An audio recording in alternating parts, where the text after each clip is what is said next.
Next, we're going to hear from Martha McPherson, and she's the head of the Green Economy and Sustainable Growth at the Institute of Innovation and Public Purpose at UCL. And I'll work a little bit with Martha because I'm also a fellow there myself. So Martha is going to talk a little bit about green finance and how we green the financial industry and investment and all the rest of it. So Martha. Thank you. Thanks, everyone, for being here. It's so good to see such a crowded room.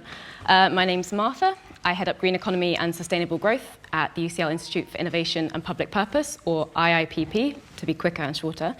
And the work that we do at the Institute is rethinking economic models and innovation processes to tackle big societal challenges, of which climate change is the biggest. And to do so in a way that is inclusive and develops what we call public value, a new economic concept around developing value for everyone, value for all citizens. The Institute was set up a couple of years ago by Professor Mariana Mazzucato, whose book some of you may have read, who's done a lot of work on reorganizing and rethinking what counts for value in an economy, who's creating it, who's extracting it, and on the concept of the entrepreneurial state. So I'll talk a little bit about that and what that means for the climate crisis. And to get to kind of what Treasury needs to do, I think we need to take a step back and think about what the whole economy needs to do and how Treasury can support that. I mean, we're in a place where it can't be business as usual to hit targets like 2050 carbon neutrality or like to work towards the Sustainable Development Goals. We need to reorient entirely all elements of the economy within a green direction.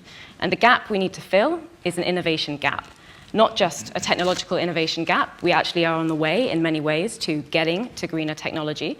It's really nice to walk down West Street and see the Rampion offshore wind array and be reminded that actually technological elements are on the way to where we need them to be. But more like social innovation, management and organizational innovation. These are the things that we need to be investing in, and financial innovation as well.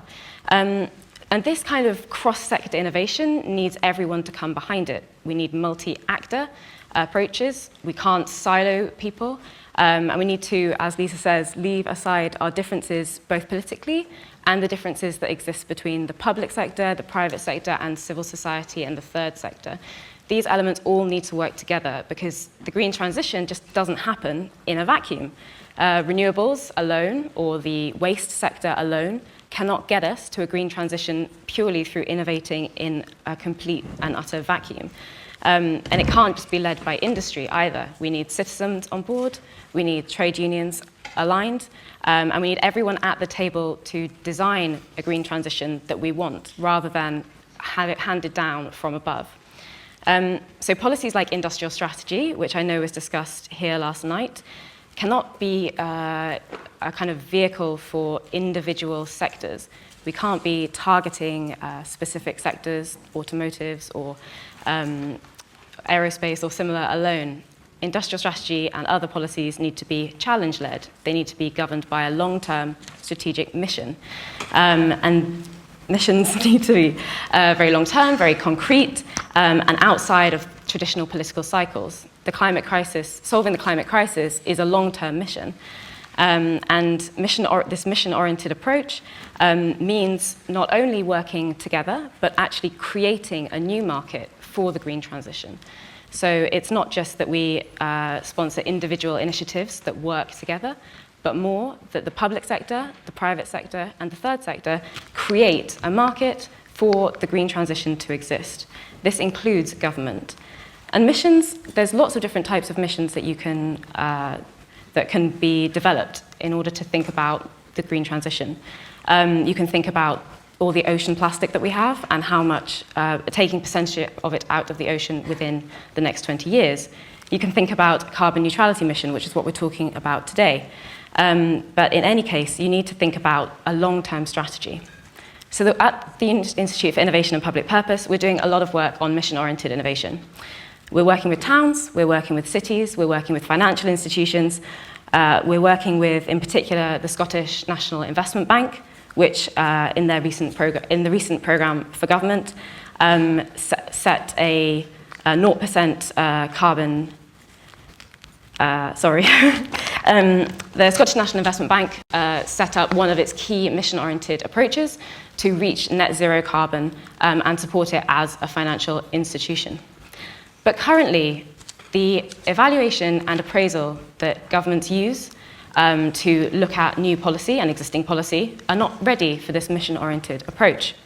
This is partly because evaluation and appraisal that currently exists is derived from a concept of market failure, the idea that governments should just exist to deal with the market failure, deal with negative externalities, and then let the private sector get on with all the exciting innovation and enterprise. And this is not how we see it at all. Instead of being seen as marginal and incremental, government policy, and based on allocative efficiency, the idea that with limited resources, we just need to put in place policy that gets the best value for money. We shouldn't be thinking about simply doing the bare minimum. We should be thinking about dynamic efficiency, the idea that within difficult and dynamic and changing grand challenges like the climate crisis, things are changing so rapidly. The climate crisis is inherently dynamic. There are biophysical and social feedback loops that will happen over the next 10 to 20 years that we don't yet know anything about, that we can't predict and can't understand. So keeping in place static evaluation and appraisal policies like cost-benefit analysis or cost-effectiveness analysis within Treasury are not optimal for social outcomes, and they're not optimal for us to think about dynamic and changing systems.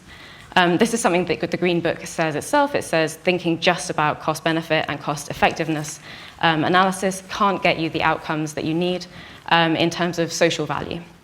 So thinking about this, we've got to a place where the tools that we currently have within the Green Book are not helpful either to measure the nature of the climate problem or to measure the solution, a kind of long-term cross-sector approach. So the Treasury is a very pivotal place to start thinking through as you plan missions towards the green transition, how you measure these. It's very easy to pick out metrics specifically as a key area, but metrics are really just the cherry on the top of the cake for how the Treasury can start thinking about encouraging long-term mission approaches. So in terms of what the Treasury can do, I think there's a lot of innovation that can take place both within metrics and within wider support mechanisms. And I'm really interested to hear your thoughts and to hear the thoughts from the panel. Thank you very much.